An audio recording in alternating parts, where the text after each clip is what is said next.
Welcome back, dear friends. Today we are going to learn the poem The Sun Rising by John Donne. Type Metaphysical Poem. ఒక అద్భుతమైన love పోయంలో John done ఒకంత పిచ్చి ఒకంత philosophy కలిపి మనం ఊహించని కోణంలో సూర్యుడితో మాట్లాడతాడు. థీమ్ ఏంటంటే the power of love, the rejection of time దీనిలో ఉన్నాయి. లవ్ తన ఓన్ యూనివర్స్ని క్రియేట్ చేస్తుందనే ఐడియా ఈ పోయంలో ఉంది. First stanza, the complaint against the sun. Line పైన explanation.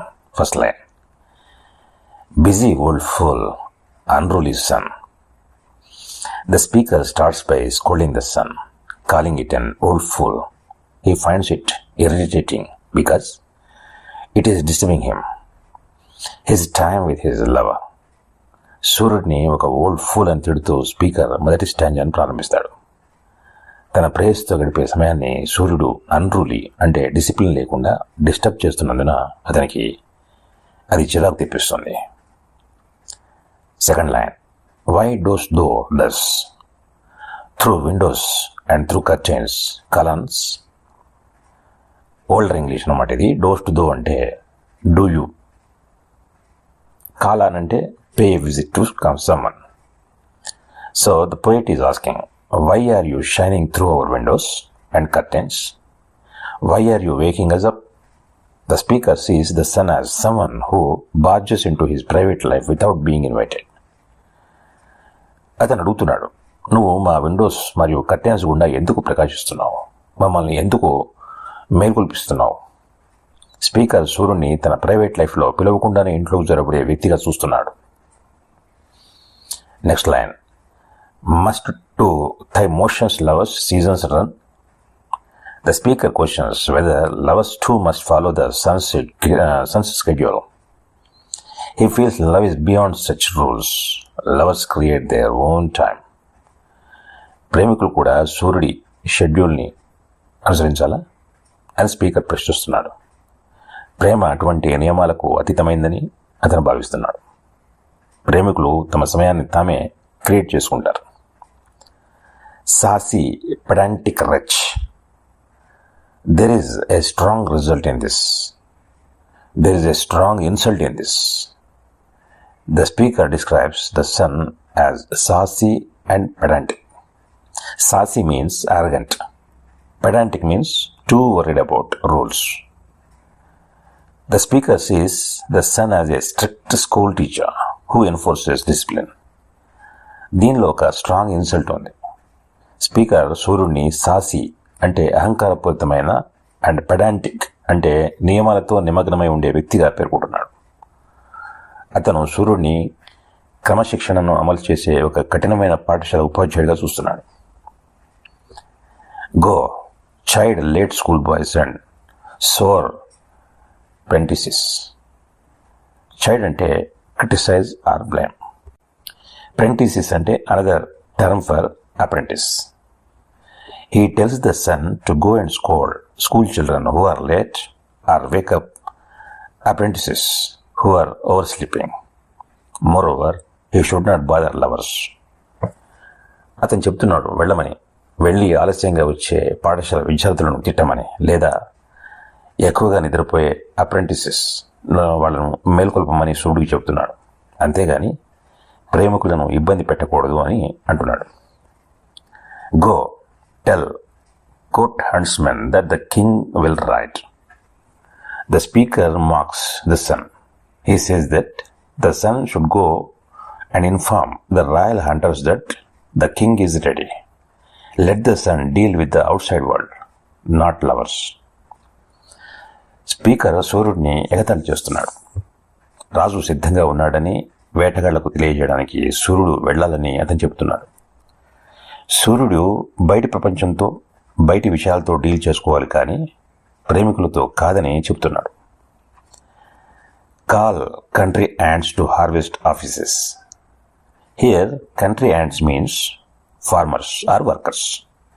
He is telling them to wake up because they need the sun a lot. because they have to go to the fields and offices. Country ants అంటే అర్థం ఏంటంటే farmers లేదా workers అని. వాళ్లను మేల్కొల్పమని సూర్యుడికి చెబుతున్నాడు. ఎందుకంటే వాళ్లకు సూర్యుడి అవసరం చాలా ఉంది. వాళ్ళు పొలాల్లోకి ఆఫీసులోకి వెళ్ళాలి కాబట్టి. Love all alike, no season knows nor clime. Love is universal. It is not affected by climatic conditions or seasons. It is constant, unaffected by the influence of nature. ప్రేమ అనేది యూనివర్సల్. దానికి వాతావరణం, క్లైమాటిక్ కండిషన్స్తో లేదా ఋతువుతో సంబంధం లేదు. అది ప్రకృతి ప్రభావానికి గురి కాకుండా స్థిరంగా ఉంటుంది. Nor hours, days, months, which are the rags of time. It means lovers do not care about minutes, hours, or months. The poet compares time to old useless rags. ప్రేమికులకు నిమిషాలు, గంటలు, నెలల్ని కేర్ చేయరు. కవి కాలాన్ని ఉపయోగం లేని పాత గుడ్డ పేలికలతో పోలుస్తున్నాడు. Stanza 2. The power of love versus the power of the sun. Thy beams so reverent and strong, why shouldst thou think?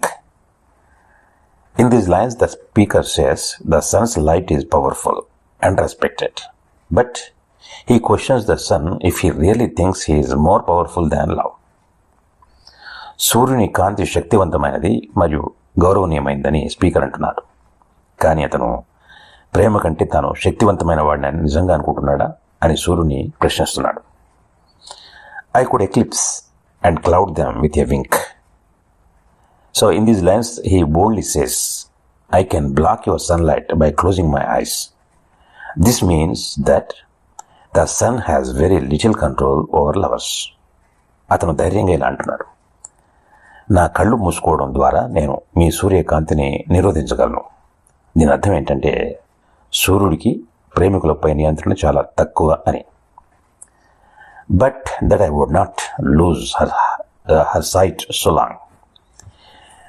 So the poet says, but he doesn't want to close his eyes, because if he closes his eyes, he won't be able to see his girlfriend.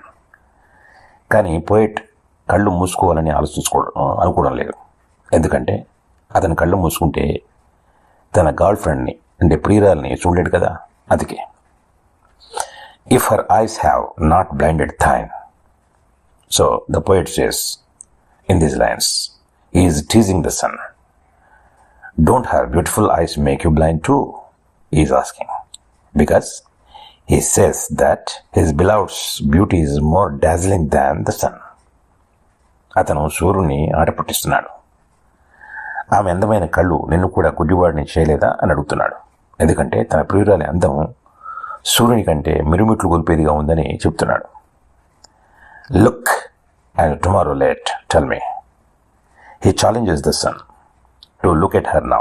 Then he is asking the sun to come back tomorrow and admit what he saw. ఇతను సూర్యుడిని ఇప్పుడు ఆమెను చూడమని సవాల్ చేస్తున్నాడు. తర్వాత అతను సూర్యుడిని రేపు తిరిగి వచ్చి తను చూసిన దాన్ని యాక్సెప్ట్ చేయమని, అంగీకరించమని లేదా అడ్మిట్ చేయమని చెప్తున్నాడు. Whether both the Indias of spice and mine. The Indias refers to the East and West Indies, rich in spices and gold. He says all that wealth is here with us in the form of his beloved. India's అనేది సుగంధ ద్రవ్యాలు మరియు బంగారంతో సమృద్ధిగా ఉన్న తూర్పు మరియు పశ్చిమ ఇండీస్లను సూచిస్తుంది. ఆయన ఇలా అంటాడు, ఆ సంపద అంతా ఇప్పుడు ఇక్కడే ఉంది మన దగ్గర, తన ప్రియురాల రూపంలో. Lie here with me. So the poet's point is, this is the meaning of real wealth is here. He says that real wealth is in love. It is in this bed. It is here, but not in distant places. ఇక్కడ poet point ఏంటంటే నిజమైన సంపద ఇక్కడే ఉంది అని దీని భావం. నిజమైన సంపద ప్రేమలో ఉంది, ఈ బెడ్ మీద ఉంది, ఇక్కడే ఉంది, కానీ సుదూరమైనటువంటి ప్రదేశాల్లో కాదని పోయిట్ అంటున్నాడు. Stanza 3. The lovers are the world. She is all states and all princess I. The poet says she is everything to him. She is seen in all the countries. She is the only one who rules him. It means that love is greater than political power. అతను ఇలా అంటున్నాడు, ఆమె తనకు అన్నీ అని. ఆమెలో అన్ని దేశాలు కనిపిస్తాయి. తనను పరిపాలించేది ఆమె మాత్రమే. ప్రేమ అనేది పొలిటికల్ పవర్ కంటే కూడా గొప్పదని అర్థం. Nothing else is. He says that there is nothing outside this room. He says that this entire world is filled with only their love. ఈ గది వెలుపల ఏమీ లేదని అంటున్నాడు. ఈ ప్రపంచం మొత్తం నిండి ఉంది, తమ యొక్క ప్రేమ మాత్రమే అని తెలియజేస్తున్నాడు. Princes do but players. He says that other rules or other rulers are just pretending. They imitate what he and his lover truly are. మిగతా వారు అంటే పరిపాలించేవారు కేవలం నటిస్తున్నారని, వారు తనని మరియు తన ప్రియురాల్ని ఇమిటేట్ చేస్తున్నారని అంటున్నాడు. All honours mimic, all wealth Alchemy. He says that all other honor is just a mimic or copy, and other people's wealth is just illusion, means alchemy. Only their love is real. A honour అయినా అంటే గౌరవమైనా కేవలం copy చేయబడిన లాంటిదని, ఈ ప్రపంచంలో ఉన్న సంపద అంతా కూడా కేవలం ఒక ఆల్కెమీ అంటే ఒక ఇల్యూజన్ అని అతను అంటున్నాడు. Those sun are half as happy as we. He says the sun is only half as happy as he and his lover. Love brings more joy than light. సూర్యుడు తాను మరియు తన ప్రియురాలి కంటే సగం మాత్రమే సంతోషంగా ఉన్నాడని అతను చెప్తున్నాడు. ప్రేమ కాంతి కంటే ఎక్కువ ఆనందాన్ని తెస్తుంది. అంటే లవ్ అనేది లైట్ కంటే ఎక్కువ ఆనందాన్ని తెస్తుంది. In that the world's contracted thus. It means the entire world is shrunk down to this one bed. This room contains everything that matters.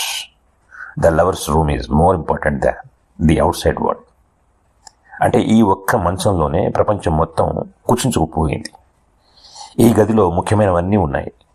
ప్రేమికుల గది బాహ్య ప్రపంచం కంటే చాలా ముఖ్యమైనది అని దీని భావం. Thine age is, and since thy duties be to warm the world, that's done in warming us. The speaker says, you are old now, son, you should rest. Your duty is to warm the world, but if you warm us, that job is done. Speaker సూర్యుడితో ఇలా అంటున్నాడు, నువ్వు ఇప్పుడు ముసలివాడు అయిపోయావు, పెద్దవాడు అయిపోయావు, నువ్వు విశ్రాంతి తీసుకోవాలి. ప్రపంచాన్ని వెచ్చగా ఉంచడమే నీ కర్తవ్యం, కానీ నువ్వు మమ్మల్ని వెచ్చగా ఉండిస్తే ఆ పని పూర్తవుతుంది అని. Shine here to us and thou art everywhere. If you shine your light on both of us, it will be like shining your light on the entire world, because we are the world. మా ఇద్దరిపై నువ్వు వెలుగును ప్రసరింపచేస్తే అది ప్రపంచం మొత్తం మీద వెలుగును ప్రసరింపచేస్తున్నట్లు అవుతుంది, ఎందుకంటే మేమే ప్రపంచం కాబట్టి. This bed thy center is, these walls thy sphere.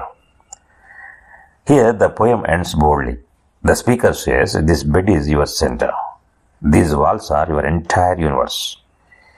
In their love, space and time collapse. ఈ పోయం బోల్డ్గా ముగుస్తుంది. స్పీకర్ ఇలా అంటాడు, ఈ మంచం మీ సెంటర్, మీ కేంద్రం, ఈ గోడలు మీ మొత్తం విశ్వం. వారి ప్రేమలో స్పేస్ మరియు కాలం అన్నీ కూడా కుప్పకూలిపోతాయి. The poem blends humour, philosophy and romance. He claims that love is so powerful that it becomes the center of the universe. ఇక ఈ పోయం హాస్యం, ఫిలాసఫీ మరియు రొమాన్స్ను బ్లెండ్ చేస్తుంది, మిళితం చేస్తుంది. ప్రేమ చాలా శక్తివంతమైందని, అది విశ్వానికి కేంద్రంగా మారుతుందని జాన్ డన్ పేర్కొంటున్నారు. Thank you for watching.